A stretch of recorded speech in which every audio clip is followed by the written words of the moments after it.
નમસ્કાર, આપ જોઈ રહ્યા છો નેશન પ્લસ ન્યૂઝ. હું છું આપની સાથે હેતલ ભગત. લોકસભાની ચૂંટણીઓની જાહેરાત આગામી માર્ચ મહિનાના પ્રથમ સપ્તાહમાં થાય એવો આસાર વર્તાઈ રહ્યા છે. ત્યારે ઇન્ડિયા ગઠબંધન દ્વારા આજરોજ કોંગ્રેસ અને આમ આદમી પાર્ટી વચ્ચે સમજૂતી થઈ છે, જે અંતર્ગત ગુજરાતની 2 બેઠકો ઉપર આમ આદમી પાર્ટીના ઉમેદવારો લડશે એવી આધિકારિક જાહેરાત થઈ ચૂકી છે. જો કે આ જાહેરાત ઉપર ગુજરાત પ્રદેશ ભારતીય જનતા પાર્ટીના પ્રદેશ અધ્યક્ષ CR પાટીલે જણાવ્યું છે કે ગુજરાતમાં આપનું કશું ઉપજશે નહીં. એક તરફ ગુજરાતની 26 લોકસભા બેઠકો ઉપર ભારતીય જનતા પાર્ટી મિશન 26 લઈને આગળ વધી રહી છે. એમાં આમ આદમી પાર્ટીએ 2 બેઠકો ભરૂચ અને ભાવનગર ઉપર વિજયી બનવાની ગણતરી પણ માંડી છે. જો કે પ્રદેશ અધ્યક્ષ CR પાટીલે એને આમ આદમી પાર્ટી અને કોંગ્રેસનું દિવા સ્વપ્ન ગણાવ્યું છે. CR પાટીલે જણાવ્યું હતું કે ગત વિધાનસભાની ચૂંટણીમાં ભરૂચ લોકસભા અંતર્ગત આવતી 7 વિધાનસભા બેઠકમાંથી 6 બેઠક ઉપર આમ આદમી પાર્ટીની ડિપોઝિટ સુદ્ધા ડૂલ થઈ જવા પામી હતી. તેમ છતાં પણ તેઓ ભરૂચ લોકસભા બેઠક જીતવાની ડીંગ હંકારે છે.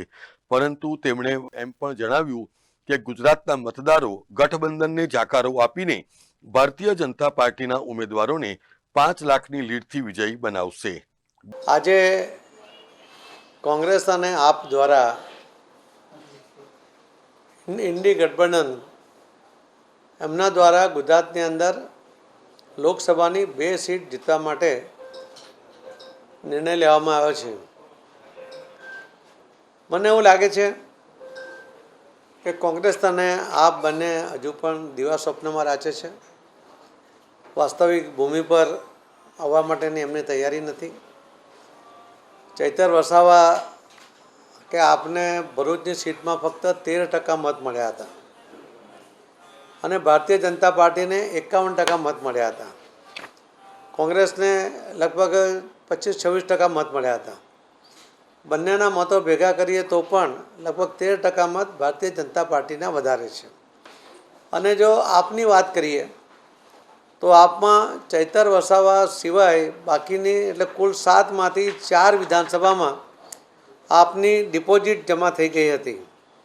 એટલે આ પ્રકારનો એનો રિપોર્ટ છે કે 7માંથી 4માં એની ડિપોઝિટ જમા થઈ અને છતાં આ ગઠબંધન કરીને એમણે 2 સીટ ઉપર ભરૂચ લોકસભા અને ભાવનગર લોકસભામાં જીતવા માટેનો એક પ્રયત્ન કરી રહ્યા છે. ભાવનગરની સીટ પણ અમારી મજબૂત સીટ છે. વર્ષોથી અમે સતત એને જીતતા આવ્યા છે.